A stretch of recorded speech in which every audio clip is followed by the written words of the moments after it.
dahilan kung bakit hinahamon ni Rapi Tulfo si Senate Peter Alan Cayetano.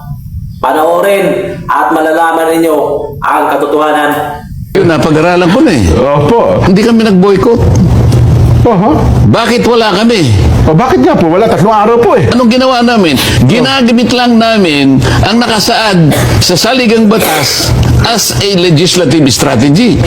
Alam mo kung bakit? Opo. Kung nandun kami noong June 1, June 2 o June 3, nakuha nila kagad ang mga committees na ilugso nila si Alan Peter Cayetano as Senator. Nakuha nila yung blue ribbon, hindi na natuloy yung June 4. Ayun pala talaga ang target nila. Kaya ang sabi ko, Jen, ang pinakamahalagang salita ngayon, katotohanan. Ayaw nilang matuloy ng kahit sa anong paraan yung June 4, 2026 sapagkat marami ng katotohanan ang lalabas doon.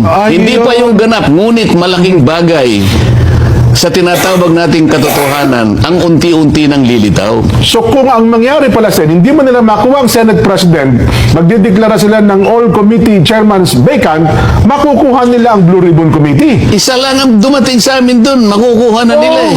Yun Hindi, pala. isa lang ang dumating sa amin, mailulugso na nila si Alan Peter. Kasi 13 eh. Opo. Naalala mo, 12 sila dahil dumating na nga yung isa sa kanila. Nawala na isa sa amin, di ba? Opo, oho. Dumalo na doon sa kabila eh.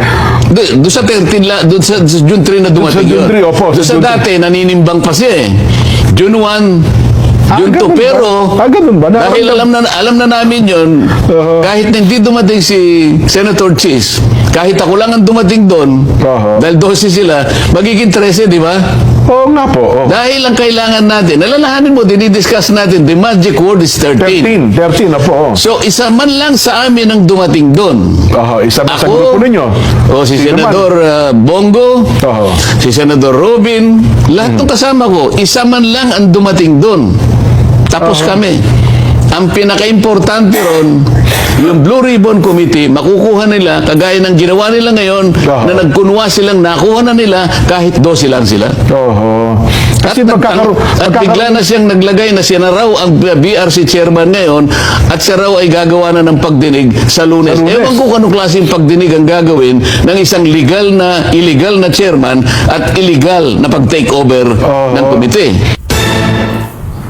At yon ang buong paliwanag ni Senator Rodante Marcolita tungkol sa nakaraang plenary session na hindi sila sumipot at ipinipilit nilang nag-elect sila ng pro tempore Senate President at ang itinilaga nila sa minority ay si Senator Win Gatchalian. So yan ang buong pahayag niya na paliwanag kung bakit hindi sila sumipot. So ibig sabihin pala hindi tinatawag na nag-boycott sila. Di ba nung nakaraan, ang ginagawa ng minority ay nag-book out at sa sunod na araw, ang majority naman ang hindi pumasok. So yun pala ang dahilan. Ibang klase at napakagaling. So ito, dito natin malalaman kung meron talagang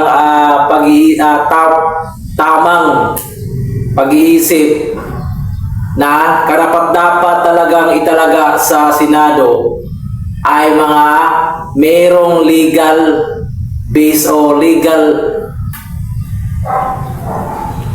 mind o tinatawag na legal background gaya ng mga lehitimong abogado. So ayan. Dahil kung walang mga legal background, magulo dahil hindi nagkakaintindihan kapag talaga tayo mayroon tayong mga binubuto na hindi lehitimong abogado.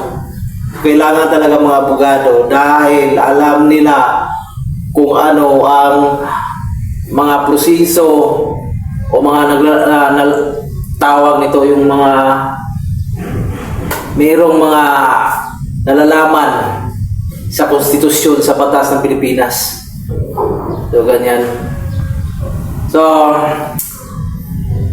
papasalamat tayo ngayon kay Senator Rodante Marcolita. Sir, mabuhay ka po. At hindi kami nagkakamali na pinuto ka. Pangalawa, lalong hindi nagkakamali si Tatay Digong, Juan Rodrigo Duterte, ay talaga ka at inidorso bilang isang senador. Nakikita niya na ikaw ay matino at may takot sa Diyos.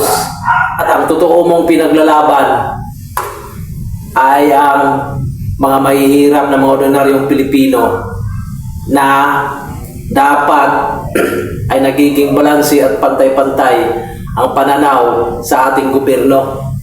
Maraming salamat, Rodante, Senator Marcolita. Mabuhay ka po at solid DDS.